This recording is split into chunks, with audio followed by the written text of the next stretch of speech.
Oke, jadi banyak banget orang yang susah berhenti PMO karena meskipun mereka tuh tahu kalau itu dampaknya buruk bagi hidup mereka ya. Mungkin tanpa sadar otak mereka sudah berubah akibat kecanduan pornografi, masturbasi, dan orgasme itu sendiri.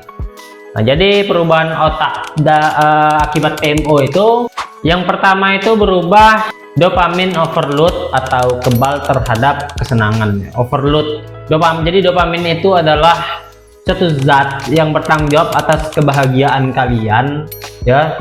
Dimana saat kalian berolahraga, saat kalian bergaul, atau saat kalian sedang membaca buku, itu menghasilkan dopamin. Nah, si pornografi tadi dia memberikan dopamin yang sangat instan sekali, ya, mudah didapat melalui handphone saudara-saudara sekalian, ya. Dan di sini pun udahlah gampang didapat. Dopamin yang didapat pun sangat banyak dan cepat didapatnya, ya. Jadi itu yang dinamakan dari dopamin overload.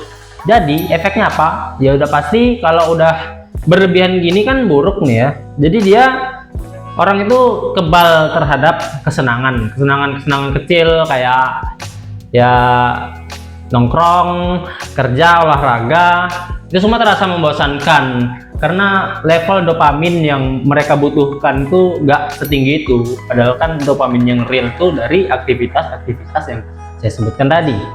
Nah, jadi seiring waktu otak butuh lebih banyak stimulus untuk merasa senang. Nah, perubahan otak yang kedua yaitu bagian PFC melemah. Jadi PFC ini bagian otak yang ada di, ya, otak bagian depan, ya. Dia posisinya ada di sini nih. Ini di kening, belakang kening kalian, di dalam kening kalian ini ada PFC di sini. Nah, itu melemah.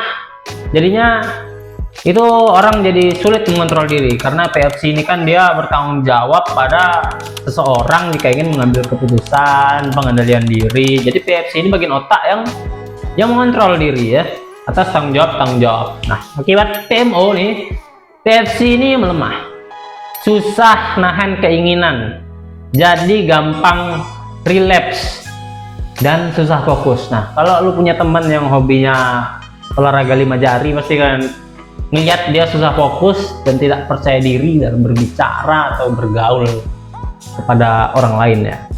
Nah, kerusakan yang terjadi yang ketiga yaitu hipokampus menyusut. Nah, jadi hipokampus ini bagian dari otak yang mengatur memori dan emosi. Jadi pecandu PMO ini pastinya dia gampang lupa orangnya, pelongo-pelongo, ya. Dan juga emosinya nggak stabil, ya. Ya, depresi itu salah satu emosi yang nggak stabil itu tadi. Nah, jadi akibatnya orangnya gampang lupa, cemas, dan lebih gampang stres, ya. Itu orang yang hipokampusnya sudah menyusut. Nah, selanjutnya kerusakan yang terjadi yaitu sirkuit hadiah jadi rusak. Jadi efeknya itu hubungan sosial jadi susah. Jadi PMO ini bikin otak lebih terbiasa dengan stimulus instan. Jadinya kesenangan yang didapat dari berhubungan dengan masyarakat itu bisa didapatkan dengan lebih cepat karena PMO ini tadi, ya. Jadi lebih gampang didapatkan gitu. Nah, jadi akibatnya interaksi sosial jadi terganggu. Nah, solusi dan harapan sudah pasti masih ada solusi dan harapan untuk orang-orang yang kecanduan PMO yang otaknya sudah rusak nih, sudah pasti masih bisa pulih kembali.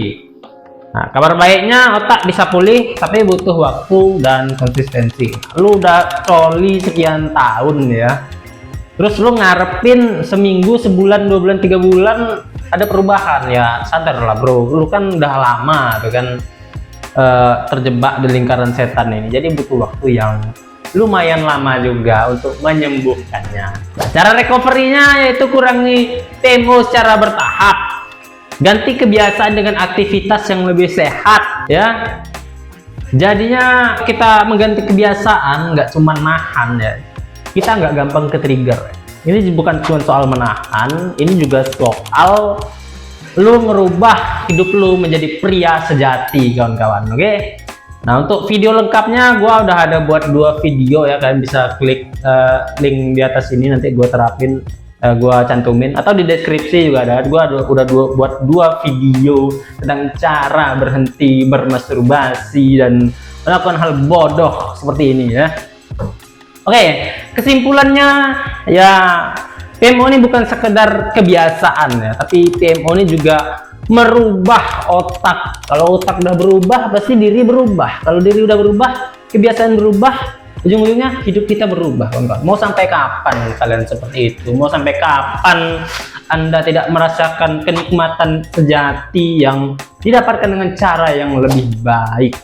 Bukan cuman cara yang sangat instan dan tidak menjadikan Anda seorang pria sejati, kawan-kawan. Oke, sekian. Terima kasih karena telah menyimak video ini sampai habis. Gua Fikri, gua tutup. Wassalamualaikum warahmatullahi wabarakatuh. Tetap semangat dan semoga berhasil.